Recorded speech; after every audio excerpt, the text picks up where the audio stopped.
misled any kid that's fatherless, that burden's on my soul as long as I exist. I want to use this opportunity to highlight a verse by 2025's Rapper of the Year, Malice of the Clipse. Malice is just so good at putting substance, content in his bars, providing vivid imagery, descriptions. It's very much needed in today's rap game where we kind of lack morals and ethics. And also, it seems like the writers aren't really writing with any type of intensity, with any type of purpose. The song we're going to look at is called Popular Demand.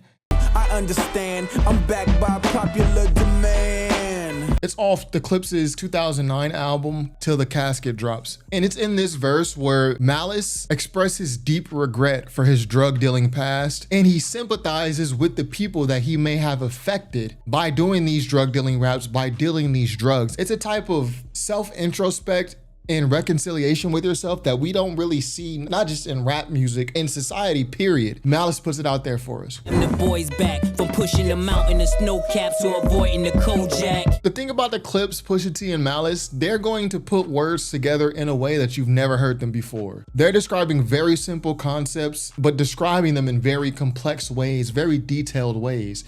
He says the boy is back from pushing a mountain of snow caps to avoiding the LoJack.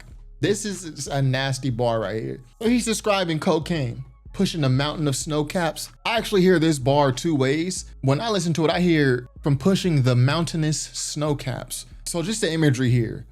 The mountain with the snow cap on top at the point. Malice is using this to describe cocaine. He's pushing the snow caps to avoiding the LoJack. This is a reference to the TV show LoJack, who is a police officer. So he's basically saying something very simple. I was dealing drugs and I was avoiding the police. But look how he says it. And the boys back from pushing the Mountainous snow caps to avoiding the LoJack. He says he's the pioneer of the coke rap. The pioneer, the rap. I'm dancing with the stars, stepping on blow, doing the toe tap. So here, Malice is accepting responsibility. I'm the pioneer of this coke rap. I done it the best, and I'm the reason why a lot of you guys do it nowadays. He said this back in 2009. The dope returned like I had it on LoJack. It made its way home like a roadmap. I fathered this. The dope returned like I had it on LoJack. This is bars. Bars, nigga.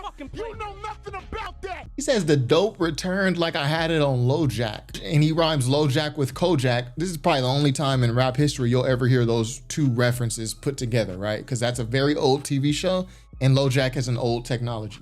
LoJack is basically a GPS system that returns stolen vehicles to you. LoJack, the mobile app that lets you locate your car 24/7 from your smartphone and helps you recover your car quickly if it's stolen. So he said the dope returned like I had it on LoJack. Now, I don't know too much about cooking crack, coke, and all this, but I do know in the cooking process, you may start with 32 grams, then it shrinks back to 28, and then when you do some more processing ingredients, it'll go back to its original 32 grams. The dope returns. It made its way home like a roadmap. The roadmap is a reference back to LoJack. Roadmap, GPS, follow me. The dope returned like I had it on LoJack. It made its way home like a roadmap. I fathered this. I fathered this. He says, I fathered this dope. Like, I made this, I created this. It's like an evil scientist standing over his creation. I fathered this. If I misled any kid that's fatherless, that burden's on my soul as long as I exist. This is my favorite part of the verse here. And this is where the regret kind of sinks in for Malice. So he spent the first couple of these bars describing what he used to.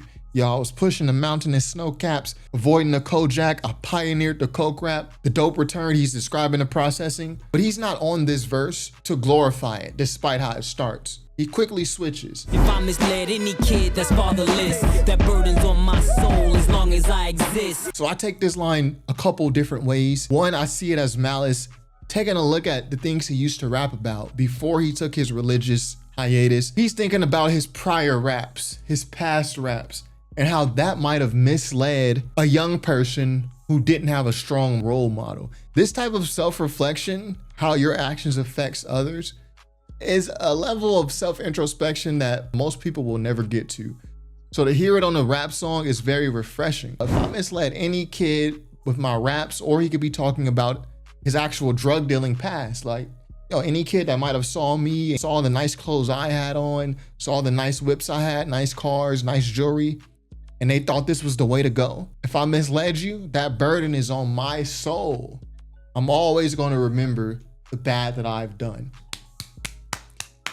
This is the type of regret and responsibility that I like to hear from rappers who have formerly rapped about degeneracy. You could tell Malice dug deep into himself and really thought about how his actions affected others, mainly kids and young people. And it's a weight on his shoulders that he's never going to remove. It's something that's always going to bother him. That's responsible raps. That's a great rhyme scheme. I fathered this. If I misled any kid that's fatherless, the burden's on my soul as long as I exist. That's what we need from our elder statesmen in rap. What we don't need are these guys in their, as Nas would call it, second childhood. He never grew up, 31 and can't give his youth up. He's in his second childhood. Who are still trying to relive, rekindle the flames of when they were younger. Constantly doing dumb stuff, promoting dumb stuff. Generation lost, they saying they can't reach us. The answer is the Lord, like Saturday Night Fever. And I love this bar. I'm not the most religious guy.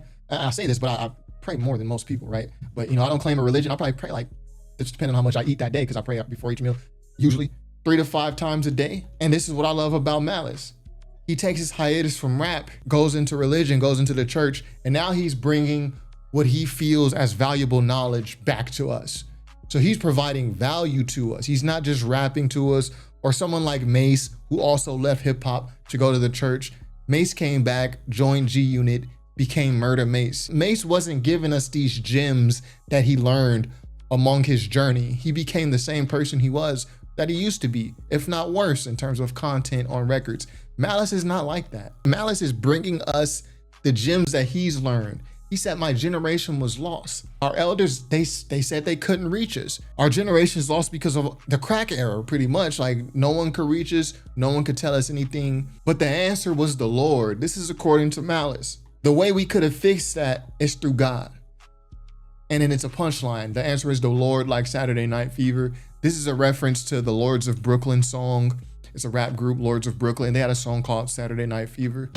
The Brooklyn Fever on a Saturday night. Come on, it's a Saturday night. Come on. Great bar, potent. This little 4 bars right here, 5 bars, we'll call it 6 bars. Really, just this whole beginning start is amazing.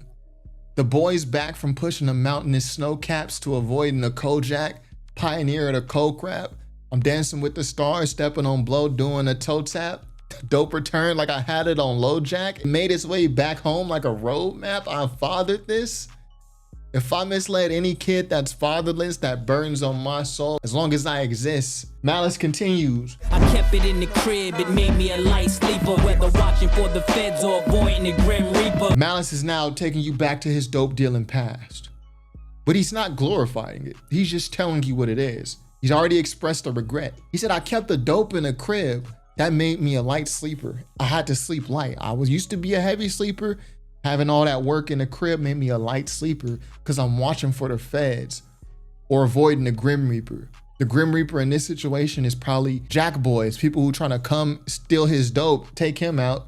They got free dope that they can then sell. They got dope and they got money. You robbed a drug dealer. You got the dope and you can sell that for money. You got both. So he's avoiding the Grim Reaper. He's avoiding people trying to break into his house, and he's avoiding the feds. He's thinking about, am I going to be raided for having all this in my house? It made me a light sleeper. Way deeper than rap, money and is deeper than that. Fight the temptation, but it keep coming back. Malice ends the verse with, this is way deeper than rap, money and hoes. It's deeper than that. It's deeper than face value. I'm rapping about coke, but I'm telling you something deeper if you listen to the lyrics, which we're doing right now because I'm breaking them down for you. Fight the temptation, but it kept coming back. This is something they speak about in religion, temptation. Money stacked to the ceiling just as quick as it dispense. Who knew them commas meant you could lose your common sense? So in these bars, I think Malice is speaking about quitting drug dealing, but the times that he quit drug dealing, there's a temptation to keep going back to it because the money stacks up quicker than you can spend it. And he ends the bar confirming my belief. Who knew them commas meant you could lose your common sense? Because Malice has, in a way, lost his common sense. He's keeping his dope in his crib. He knows the feds can raid him. He knows people will try to come in and jack him. But there's a temptation for him to keep doing this because the money stacks so quickly. So yeah, them commas, the money that stacks up, yes, it can make you lose your common sense. Play on words, commas, common. Before it's all late, all I can tell them is repent. That's an A1 verse, man. When we talk about perfect rap verses, when we talk about 5-star rap verses, nothing can be improved upon. When we talk about lyricism, punchlines, internal rhyme schemes, multi-syllabic rhyme schemes, it's all right here. Content, substance, because you can have all that lyrical stuff but have no substance. In delivering a message, this is a 5-star verse. This is a perfect rap verse. This is up there with any rap verse you can think of. It's up there with them. It's on that S tier. So let me know, y'all heard this song before? Popular Demand by the Clipse. This was back when the Clipse, they still had the Neptunes producing their beats, which is Chad Hugo and Pharrell. Great song, great beat. Lupe Fiasco freestyled over this song on the Enemy of the State mixtape. It's got a Pusha T verse where Pusha T is just being super messy. Like he's exposing LeBron for having sex like with this chick that he knows. Used to have this white, she looked like Madonna though. Heard that she LeBron, but I don't know. Random verse. Like, why are you exposing LeBron right here? There's a Cameron verse, Pharrell on the hook. But that Malice verse, that's what it's all about right here. They saved the best for last. Last verse, verse 3, Malice. So anyway, let me know what y'all think of that verse. Y'all heard this Till the Casket Drops album? I know a lot of y'all might be new Clipse fans. They're an older rap group from the early 2000s. So I didn't expect a lot. I don't even know if a lot of y'all were born or alive in the early 2000s. So the probability of you having heard this album already, probably a little low. So go listen to it. A lot of people love this album by the Clipse, Till the Casket Drops. So anyway, that's all I got for today. Top5rapwebsite.com. Peace.